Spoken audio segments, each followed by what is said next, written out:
بسم اللہ الرحمن الرحیم۔ السلام علیکم دوستو۔ شیر شاہ سوری معاشی صلاحیت کا بہت بڑا حامی تھا۔ تعلیم یافتہ نوجوانوں کی قابلیت پرکھ کر انہیں روزگار مہیا کرتا تھا۔ ترہت وادی میں لکھا ہے کہ ایک مرتبہ وہ پنجاب گئے۔ اس نے کچھ دن وہاں قیام کیا اور اس بات کا جائزہ لیا کہ پنجاب کے لوگوں کے معاشی حالات کیسے ہیں۔ پھر اس نے اعلان کیا کہ جو لوگ معاشی طور پر کمزور ہیں ان کو سرکاری امداد دی جائے گی۔ بہت سے لوگوں نے جمع ہو کر امداد حاصل کی۔ ایک دن فجر کی نماز کے بعد شیر شاہ سوری دربار میں بیٹھا تو میر سرور ایک نوجوان کو لے کر پہنچے۔ شیر شاہ سوری نے قاضی سرور سے پوچھا، آپ کا یہ نوجوان کیا کرتا ہے؟ قاضی صاحب نے بتایا، یہ طالب علم ہے۔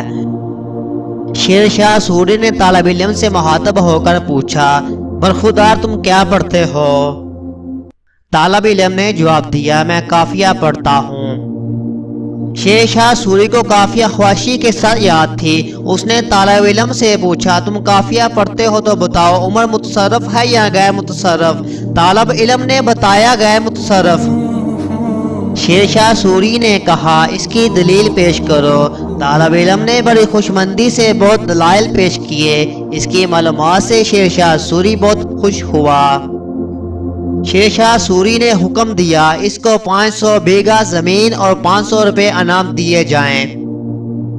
طالب علم نے عرض کیا، حضور والا، آپ نے میرے قافیہ پڑھنے پر اتنا انعام دیا ہے، میں تو قافیہ سے بھی اچھی چیز کلام ربانی قرآن مجید کا حافظ بھی ہوں۔ شیر شاہ سوری نے یہ سن کر حکم دیا، اس کو 500 بیگھہ زمین اور 500 روپے اور دے دیے جائیں۔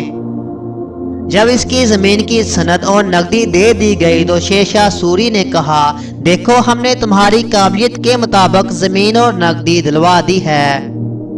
طالب علم نے عرض کیا، جی حضور والا، اپنی قابلیت کے مطابق تو پا لیا لیکن بادشاہ کے کرم کے مطابق نہیں پا سکا۔